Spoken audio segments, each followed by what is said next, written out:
देव जय देव जय देव जय शिव मार्तंडा.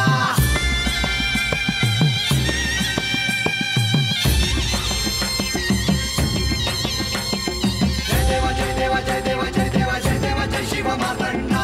हरिवर्धन मल्हारी तुझी प्रचंडा. अगडतून नगारा सोन्याची जेजुरी देव गेले जेजुरा निळा घोडा. अगडतून नगारा सोन्याची जेजुरी देव गेले जेजुरा निळा घोडा. पाऊ में तोडा कमरी कर पटा मिहिर मस्तकी तुरा. खोबऱ्याचा कुटका भंडाऱ्याचा भडका बोल अहंकारा सदानंदाचा येळकोट. सदानंदाचा येळकोट. जय देव जय देव जय देव जय देव जय देव जय शिव मार्तंडा. जय देव जय देव जय देव जय देव जय देव जय शिव मार्तंडा. हरिवर्धन मल्हारी तुझी प्रचंडा. जय देव जय देव जय देव जय देव जय देव जय शिव मार्तंडा. हरिवर्धन मल्हारी तुझी प्रचंडा.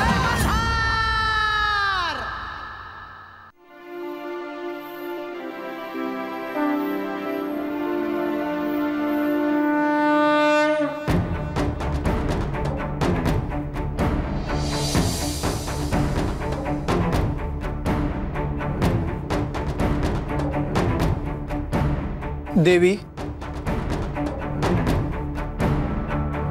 मला माहिती आहे आपण रागावला आहात. मी आपला राग समजू शकतो. क्षमा असावी, परंतु कदाचित आपण ही गोष्ट समजू शकणार नाही. देवी, आपल्याला दुःख होऊ नये म्हणून खंडेरायांनी आपली क्षमा मागितली. यावरून आपण हे जाणू शकता की झाल्या प्रकाराबद्दल खंडेरायांना देखील वाईट वाटलंय. माझे म्हणणे केवळ एवढे आहे की खंडेरायांनी ठरवलं असतं तर आजचा मुहूर्त ठरल्याप्रमाणे पार पडला असता. नाही देवी, ते तितकं सोपं नाही. नारद मुनींनी बाणाईला हिंदोळा व्रत करायला सांगितलं. बाणाईने खंडेरायांच्या रूपाची हिंदोळ्यात प्रतिष्ठापना केली. देवी, आपण जाणताच, कोण्या भक्ताने जर का एखाद्या देवाची प्रतिष्ठापना केली तर त्या भक्ताचं व्रत पूर्ण होईपर्यंत देव ते स्थान सोडू शकत नाही. त्यामुळे खंडेरायांना देखील एकाच जागी स्थानापन्न व्हावे लागले. बाणाईला दिलेलं वचन पूर्ण झाल्यानंतरच त्यांनी ते स्थान सोडलं. अहो, आपण हे मला आधी का सांगितले नाही? आपण जर हे मला आधीच सांगितले असते तर ह्यातून काहीतरी मार्ग काढायचा प्रयत्न केला असता मी. देवी, ही शिवलीला आहे. ह्यात घडणाऱ्या प्रत्येक गोष्टीला काहीतरी अर्थ आहे. ही गोष्ट आधी आपणास कळू नये असाच त्यांचा मानस असावा. तुर्तास काय तर आजचा मुहूर्त उद्यावर ढकलला गेला. परंतु मगाशी मी म्हणाले त्याप्रमाणे विवाहाच्या तयारी संदर्भात सविस्तर चर्चा करणे आवश्यक आहे. देवी, वेळ आली की आपण सविस्तर चर्चा करूच. वेळ आली की नव्हे, लवकरात लवकर यावर चर्चा करायला हवी.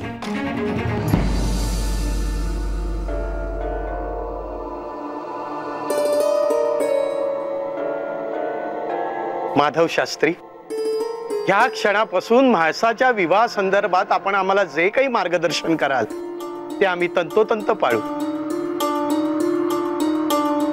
आपण महाशास्त्रींचे चिरंजीव आहात, त्यामुळे ह्या घराशी आपले जुने ऋणानुबंध आहेत. मला असं म्हणायचंय की विवाहाच्या आधी या घरी नेमके कोणते विधी व्हावेत, इथून विवाहस्थळी जाताना नेमके कसे जायचे आणि प्रत्यक्ष विवाहाच्या दिवशी नेमके कोणते विधी होणार आहेत, या सर्व गोष्टींची जर आपण आधी कल्पना दिली तर पूर्व तयारी करणं फार सोपं होईल.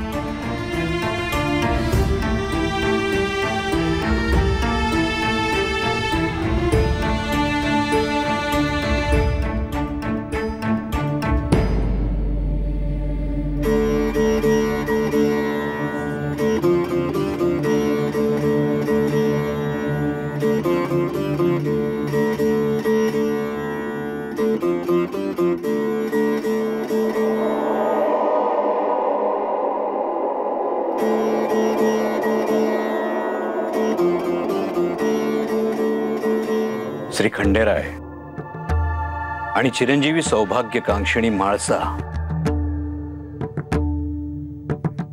यांच्या विवाहाची वेळ गोरज मुहूर्ताची असावी.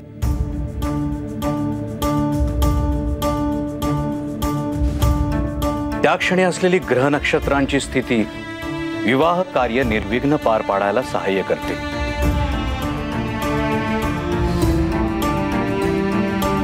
पालिक्षेत्री श्री खंडेराय आणि त्यांच्या सोबत आलेल्या सर्वांचे विधिवत स्वागत करण्यात येईल आणि त्यानंतर विवाह कार्याला आरंभ होईल. परंतु विवाहपूर्व तयारी संदर्भात आपण आत्ताच काही बोलायला नको.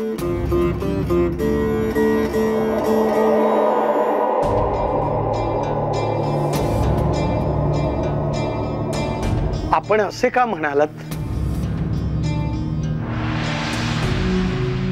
मला तर असं वाटतंय की विवाहाच्या तयारीला आधीच खूप उशीर झालाय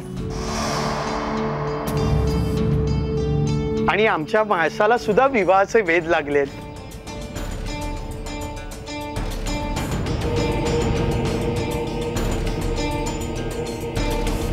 विवाहपूर्व तयारीचा आपण मुहूर्त जरी केलात तरी विवाह विधी अचानक थांबते.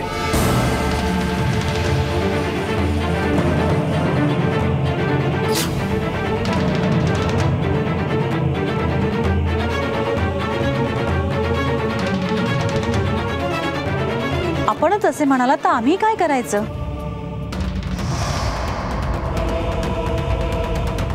आपण थोडे स्पष्ट करून सांगाल का? मला एवढंच म्हणायचंय की विवाहपूर्व तयारीचा मुहूर्त आपण इतक्यात करायला नको.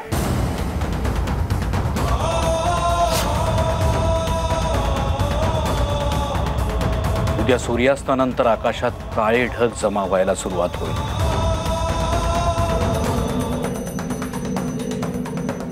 आणि वातावरणात अशुभ कंपन तयार होतील.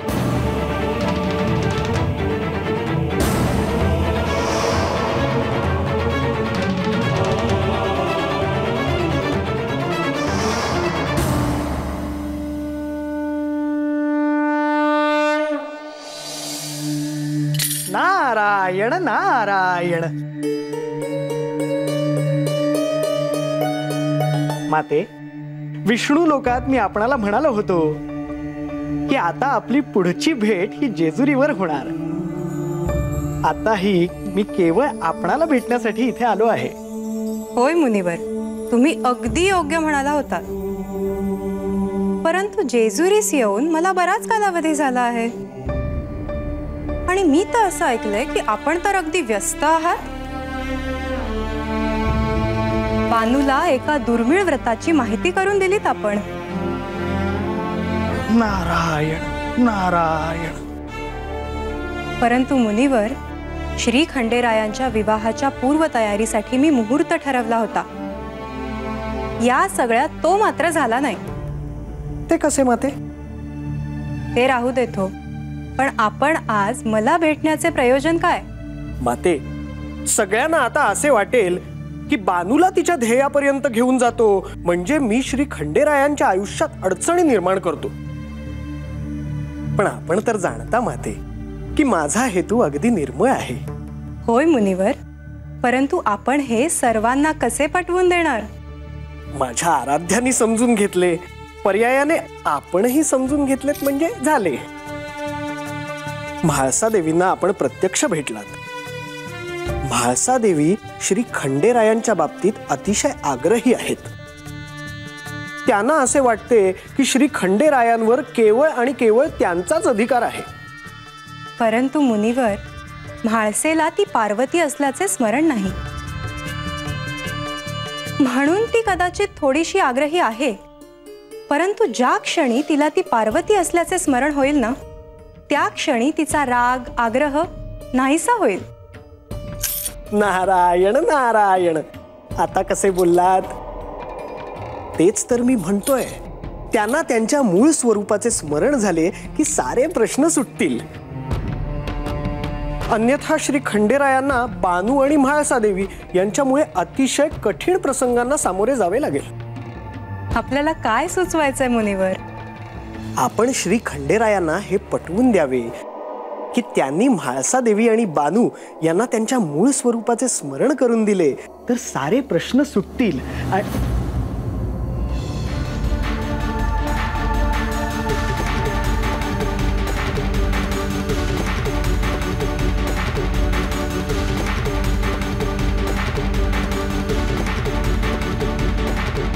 नारायण नारायण.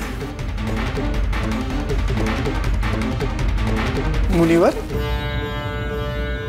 आपल्या धाडसाचं कौतुकच करावं लागेल. कोणतं धाडस देवा? पहिलं धाडस म्हणजे आपण बाणाईला हिंदोळा व्रत दिलं, आणि दुसरं धाडस म्हणजे बाणाईला व्रत देऊन आपण थेट इथे आलात. कसं काय साध्य होतं तुम्हाला हे सगळं? आपल्या बोलण्याचा रोख मी समजू शकतो देवा, पण आपण येण्याआधी मी माझी बाजू महालक्ष्मी मातेंसमोर स्पष्ट केली होती. होय ना माते? नारद मुनी म्हणता आहेत त्यात तथ्य आहे. असेलही, परंतु मी त्यावर काहीच भाष्य करू शकत नाही, कारण आपल्या दोघात काय संभाषण झालं हे मला माहीतच नाही. त्या संदर्भात आपण नंतर बोलूच, पण मला एक गोष्ट कळली आहे की आपल्याला येथून विष्णू लोकात घेऊन जाणे ही काही साधी गोष्ट नाही. नारायण नारायण. माते देवा, आपण आता मला आज्ञा द्यावी. असं कसं मुनिवर? आपण इतक्या दिवसांनी जेजुरीला आलात आणि खंडेरायांना न भेटताच जाणार? प्रभू, अहो, आपण मुनिवरांना जाण्याची आज्ञा द्यावी हेच बरे. नारायण नारायण.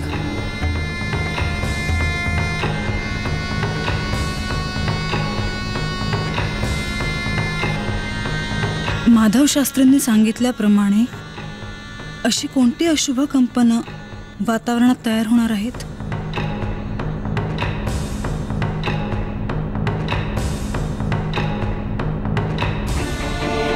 काय गो, कुठे हरवलीस? लतिका, माधव शास्त्रींनी असे का सांगितले असेल ग? म्हाळसा, कुठलंही शुभ कार्य आलं की अडथळे येणारच.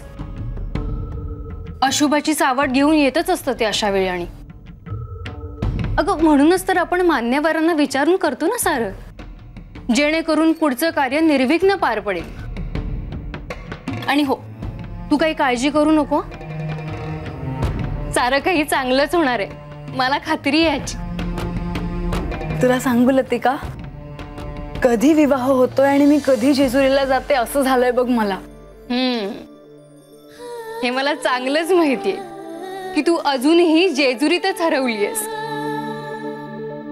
जेजुरीतून आल्यापासून तुझ्या ध्यानी मनी फक्त जेजुरीच आहे. आणि आमच्या म्हाळसाला विवाहाचे वेध लागले हे वेगळं कशाला सांगायला हवं? आम्हाला कळतंय बरं का. लतिका, जेजुरीचा मला अजूनही विसर पडलेला नाहीये. तू म्हणतेस ते खरंय, माझा खंडेरायांशी विवाह होणार, मग मी जेजुरीला जाणार, ही कल्पनाच मला स्वस्थ बसू देत नाहीये. मी तिकडे गेल्यावर काय काय करेन हा विचार मी सतत मनात करत असते. खरं तर आता पण मी इथे नाहीये, मी जेजुरीत आहे. हो ना, पण म्हाळसा, नेवासेमध्ये ना तुझं एक घर आहे. त्या घरात एका कक्षात तुझी मैत्रीण तुझ्याशी गप्पा मारते. आणि चला आता झोपायला असा तुझ्या आईचा निरोप घेऊन आली हे विसरू नकोस. हो, माहितीये. अशीच कायम हसत राहा, अगदी अशीच, आणि अजिबात घाबरायचं नाही हं? आता झोप शांत. मी येते.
झालं वय व्रत पुरं?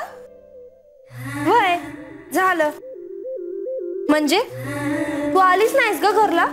अगं मी शेरडन मग रानात गेले होते. आजा म्हणला मला, काय केलं होतस ग? अगं महाराज मला म्हणले की खंडेरायांसाठी हिंदोळा व्रत कर. मग त्या व्रतात मी स्वतःच्या हाताने झोपाळा तयार केला.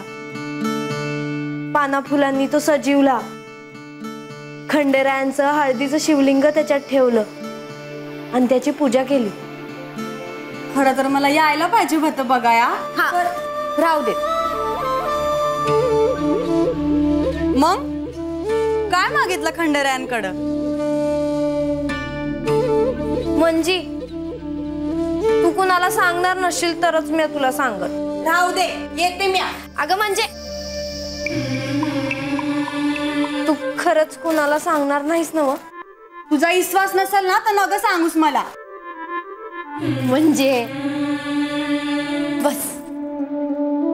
अगं खंडेराय मला म्हणले की पुशी पुनवला सूर्यास्ता अगोदर ती माझ्या घरला येणार आहे. काय सांगतेस बानू? तुला असं वचन दिलं खंडेरायांनी? वय बानू, खंडेराय तुझ्या घरला येणार वय? आता मला कळलं की तुझा चेहरा असा फुललेला का आहे ते.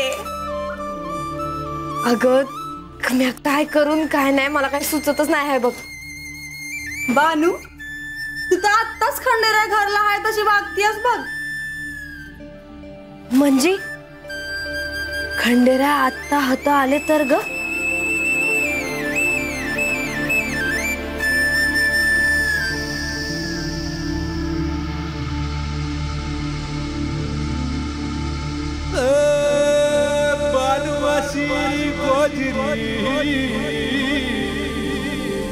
लई न्यारी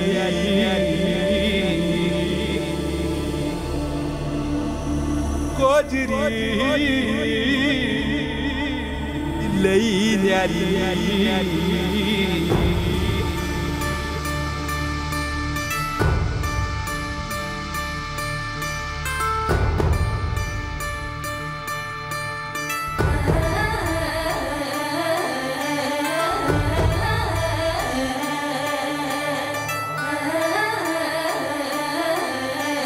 बानून बानून बानून बानून खंडेराया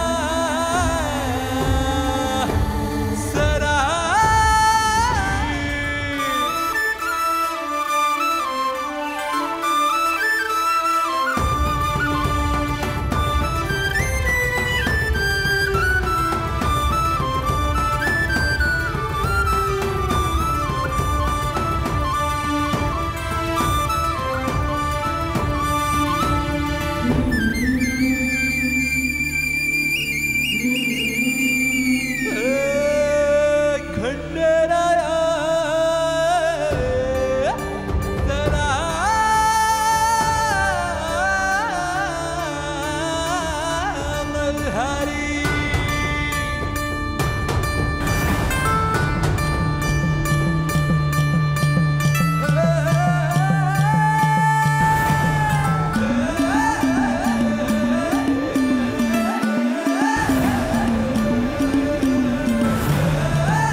खंडेराय